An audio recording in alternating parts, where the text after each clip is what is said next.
हाँ जी। तो कल हमने मॉडर्न इंडिया शुरुआत से शुरू की, तो हमने सबसे पहले कंपनियों के आने का ऑर्डर पढ़ा कि यूरोपियन कंपनीज भारत में किस किस प्रकार आई थी। सबसे पहले पोर्तुगीज आए थे, पोर्तुगीज के बाद में डच आए, डच के बाद इंग्लिश आए, इंग्लिश के बाद डेनिश आए, डेनिश के बाद फ्रेंच आए, फ्रेंच के बाद स्वीडिश आए। एक एक का पोस्टमार्टम कर रहे थे हम। हमने पुर्तगालियों के बारे में पढ़ा कि सबसे पहले 1487 में Bartolomeu Dias Cape of Good Hope, जो कि अफ्रीका के नीचे की टिप है, उसकी खोज करता है। यहाँ से उसे भारत आने का रास्ता पता चलता है। 1498 में वास्को डी गामा भारत आता है, अपने केरल के कालीकट बंदरगाह पर पहुंचता है, जहां कालीकट के राजा, जिसे कि जमोरिन कहा जाता था, उसका वेलकम करता है। हालांकि अरबों ने विरोध किया था पुर्तगालियों का, शुरू में वास्को डी गामा का विरोध किया था, पर वास्को डी गामा यहां पर व्यापार करने में सफल रहा और उसे 60 गुना फायदा हुआ था। उसके बाद Pedro Alvarez Cabral second Portuguese explorer था जो इंडिया आया था। 1503 के अंदर उन्होंने कोचीन के अंदर अपनी फैक्ट्री स्थापित कर ली थी। मैंने कल बताया था कि फैक्ट्री में उत्पादन नहीं करते थे, बल्कि गोडाउन होता था, गोदाम हुआ करता था। 1505 में वो पहला गवर्नर यहां पर बनाते हैं, फ्रांसिस्को डी अल्मेडा। 1509 में उनका दूसरा गवर्नर आता है, अल्फांसो डी अल्बुकर्क, जिसे the real founder of Portuguese empire कहा जाता है। पोर्तुगीज एम्पायर को पुर्तगाली भाषा में बोलते थे एस्तादो डी इंडिया। उसने 1510 में बीजापुर वालों से गोवा छीन लिया था। उसे ऐसा करने के लिए विजयनगर के राजा कृष्णदेव राय ने उकसाया था।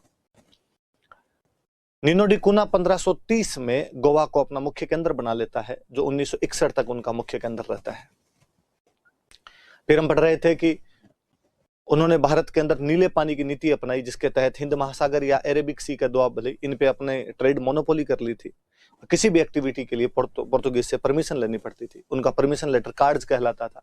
इवन मुगल अम्पर अकबर को भी अरब सागर देखने के लिए कार्ड्स लेना पड़ा था। कार्ड्स लेने के बाद वो समुद्र में भारतीय जहाजों को सुरक्षा प्रदान करवाने के लिए अपने जहाजों के साथ भेजते थे, काफिले में भेजते थे। इसे अर्मडा सिस्टम कहते हैं। भारत में बड़े जहाज बनाने पुर्तगालियों ने शुरू किए थे। तंबाकू, मक्का, आलू, मिर्च, इन सब की खेती पुर्तगालियों ने शुरू की थी।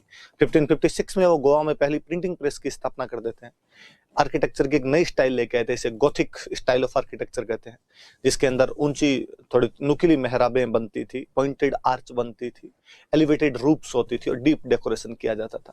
1542 में अल्फांसो डिसूजा नाम के गवर्नर के साथ में सेंट जेवियर भारत आया था ईसाई धर्म का प्रचार प्रसार करने के लिए।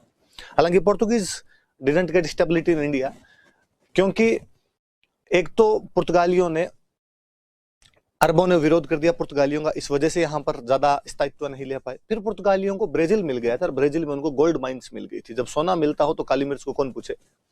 फिर हमने पढ़ा था उनके बारे में और कि उनकी जो रिलीजियस पॉलिसी थी बहुत इंटॉलरेंस थी, इस वजह से भी भारतीय नाराज थे। फिर अल्बुकर्क ने आग में घी डालने का काम किया, जब उसने कहा कि पुर्तगालियों को इस बात के लिए प्रोत्साहित किया, प्रमोट किया कि वो भारतीय महिलाओं से शादी कर ले। भारतीय इन बातों से भी बहुत नाराज थे।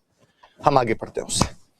हमने कल कहा था कि पुर्तगालियों के बाद दूसरी यूरोपियन कंपनीज, दूसरी यूरोपीय पावर जो इंडिया आई थी वो थे डच।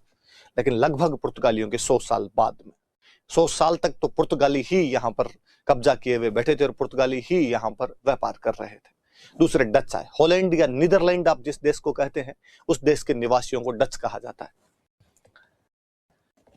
हम पढ़ रहे हैं कि सबसे पहला जो डच ट्रेवलर इंडिया आया था, या डच एक्सप्लोरर जो इंडिया आया था, उसका नाम था कार्नेलियन डे हस्तमान। कार्नेलियन डे हस्तमान नाम करके एक बंदा था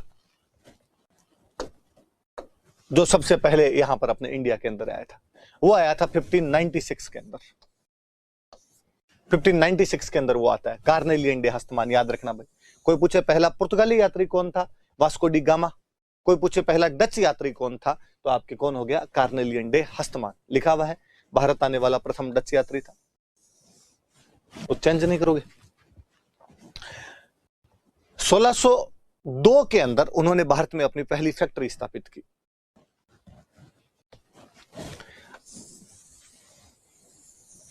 पुर्तगाली आ गए थे 1498 में, वो लोग आए 1596 में। लगभग 98 ईयर्स बाद कार्नेलियन डे हस्तमान गया और उसने जाके कहा कि यार काली मिर्च सारी ले गए वो, और अपने भी चलो, वरना अपने बिना काली मिर्च के करेंगे क्या।